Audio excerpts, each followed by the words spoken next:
Hello everyone.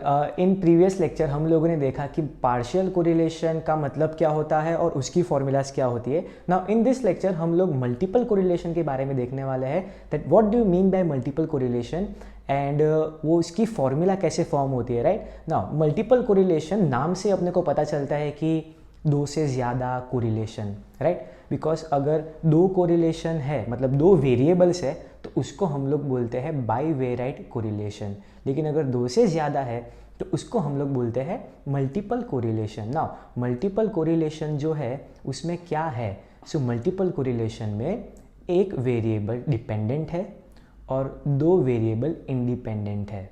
For example normally हमारे पास पहले दो वेरिएबल्स थे, price and demand. Price was independent, demand was dependent. But अगर देखने जाए तो प्राइस और डिमांड दोनों ये क्वालिटी रखता है कि दोनों इंडिपेंडेंट बन सके।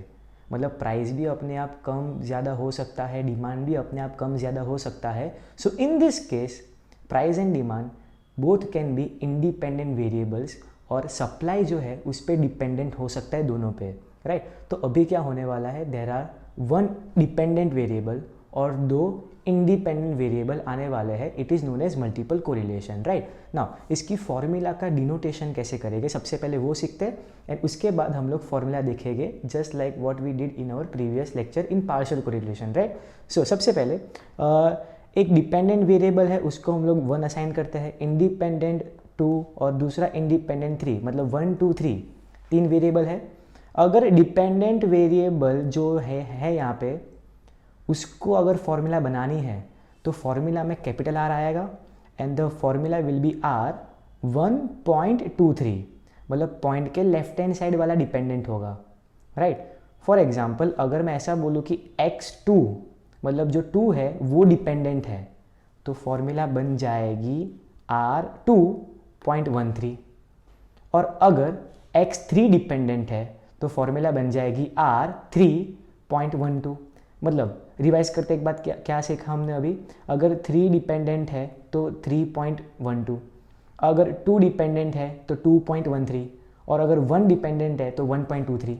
मतलब जो डिपेंडेंट है वो पॉइंट के आगे आएगा और जो इंडिपेंडेंट है, अगर आप यहाँ पे 2 3 लिखना चाहते हो कि 3 2 लिखना चाहते हो, बोथ आर द सेम, 5 3 जा 3 5 जा, आंसर सेम ही आएगा, राइट। सो पॉइंट के बाद क्या लिखते हो, कैसे लिखते हो, डजेंट मैटर। पॉइंट के पहले वो वेरिएबल लिखोगे जो डिपेंडेंट है।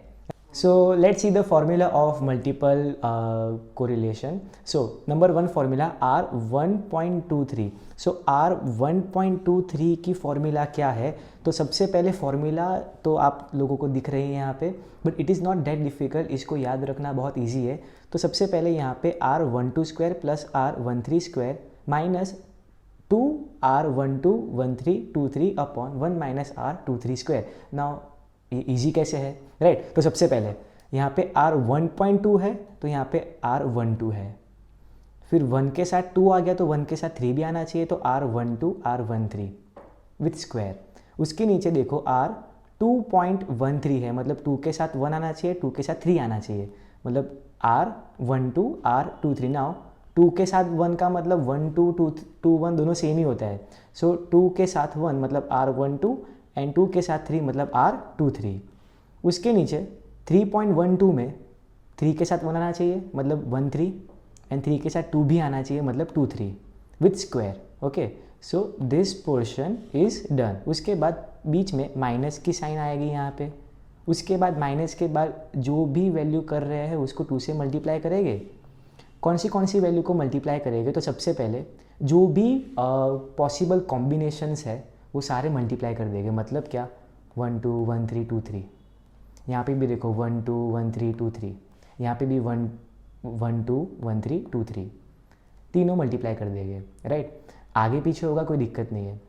नीचे divide by 1 minus R23 square. से 2 3 स्क्वायर कैसे याद रखें, तो यहाँ पे पॉइंट के बाद 2 3 है तो यहाँ पे 2 3 स्क्वायर, यहाँ पे पॉइंट के बाद 1 3 है तो 1 माइनस R13 स्क्वायर, और यहाँ पे पॉइंट के बाद 1 2 है तो 1 माइनस R12 स्क्वायर।